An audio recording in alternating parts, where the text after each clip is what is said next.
Hello, my name is Jeremy Wanton. This is my funeral service project that was due on April the 12th. Just want to go ahead and dive right into it. There were some questions that we were presented with to answer within our PowerPoint and our paper. Just kind of want to just highlight a few of those questions. One of them being, what special circumstances pointed you toward a field in the funeral service industry? Well, my father and my uncle opened up our family business in 1993. Both of them had worked prior to that at the largest African American funeral home in Cleveland, Ohio, E.F. Boyd and Son. My dad was there for about 8 years. After leaving there, he went to go work for H.M. Martin, and then in '93, we opened up. I actually got started at a young age, around the age of 5 years old, where I was just pretty much standing up at the casket wearing a suit, always around the business with my dad, making arrangements.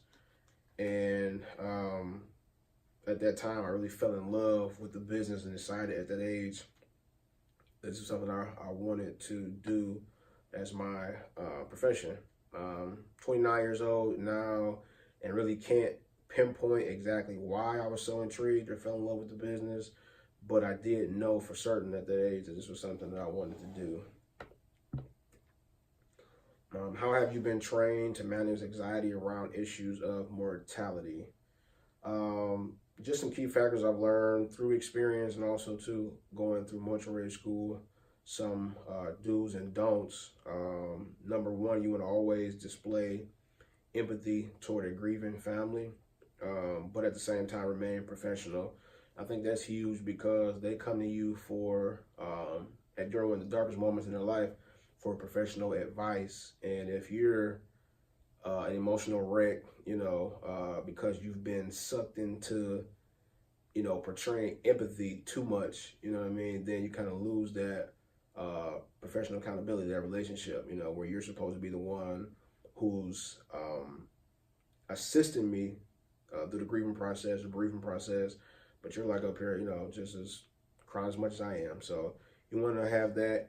You want to display empathy, but also to remain professional. You also want to be honest and don't use euphemisms. We talked about this a lot in my, I believe my death and dying class with Dr. Joe Marcellia, which is huge, especially in this country. And to give you an example of euphemism, instead of saying a person died, we'll say we lost that person, or we lost grandma, we lost dad, or whatever. And sometimes what that does, it creates like a false reality instead of being direct with taste. And I think when you do that, by stating the fact that, okay, this person died, you then start the grieving process because it becomes more real to that family instead of saying, this person was lost, or, I remember specifically talking about a case where I think one of the grandchildren heard their parents say, we lost grandma, we lost granddad. And their question was, well, where did they go? You know what I mean? Because in a child's mind, like, we lost them, so, where did they go? So you don't want to do that. You want to assist them in starting that grieving process. Always remember it's about the bereaved family and leave personal issues at home. That's one thing, I think, customer service in general, but especially in our industry, which is huge. No matter what you're going through, how hard life may be outside of the funeral home, when you get there, you're there for that family. Because again, they've entrusted you with one of their darkest moments in their life. So it's selfish to have an attitude or your mind not to be really focused during the arrangement conference because of what you're dealing with at home. How did both programs assist in career advancement?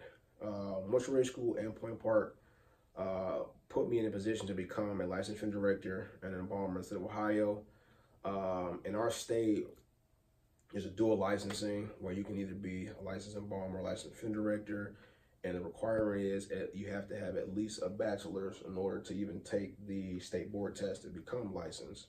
So me attending both schools has put me in a position to meet those requirements so that once I'm done here in Point Park, I can go ahead and take the state board test and officially get licensed. Although I had a lot of practice before attending mortuary school, I learned the theory behind what we do. Before attending PIMS, again, it was a lot of stuff that I already knew just by being around the industry and working for so long, but I learned more of the terminology and the science behind a lot of things. So that way, it helps shape the professional better. Because believe it or not, you have a lot of families when you're sitting in an arrangement conference asking random questions because they're curious. So by me going to school, this has gave me more confidence in my answer, and also too, I think it solidifies the relationship that we have with the family, because now I can answer questions with confidence, know what I'm talking about, and not just say, well, this is how things are done. I also learned the science of embalming, and I did pass my comprehensive exam and national board exam, which is, I think, the biggest part of this process. Comprehensive exam consisted of, I want to say, 32 plus classes of information that we took at PIMS. That was actually in preparation for our national board, which I passed as well. How did your experiences work together to prepare you for a career in the mortuary industry? My embalming clinicals at PIMS helped me to analyze the best practical method for embalming.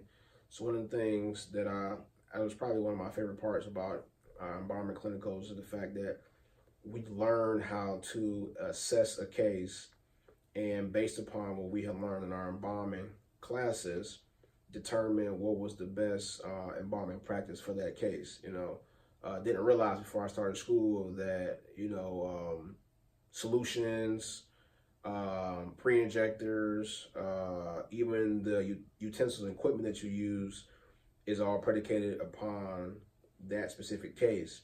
Growing up, all I saw was them putting chemicals in the embalming machine, and not really understanding that they actually, took and mixed chemicals together, depending on, which case or the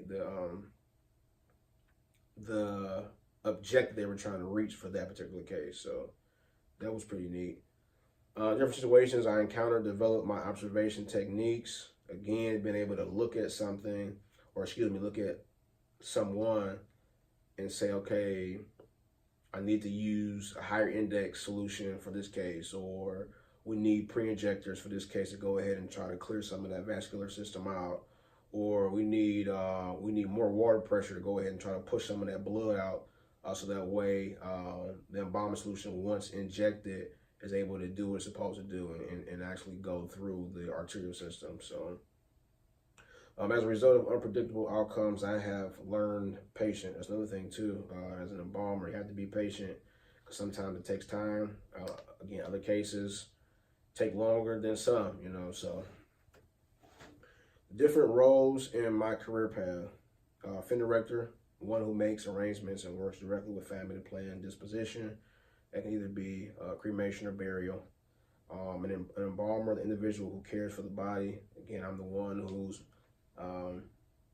majority of times preparing that body so that their loved ones have a last opportunity to say goodbye.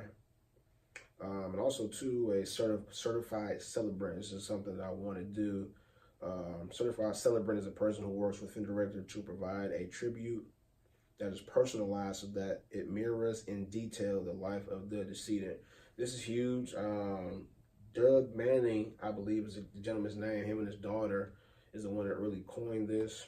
And basically what it is, it's a service without any religious connotation. So it's personalized. It really tells the story of this person's life. And I think it's genius, because especially in today's time where a lot of families don't see the value in funeral service, this helps to put value back into that and back into what we do as licensed professionals. Hold on.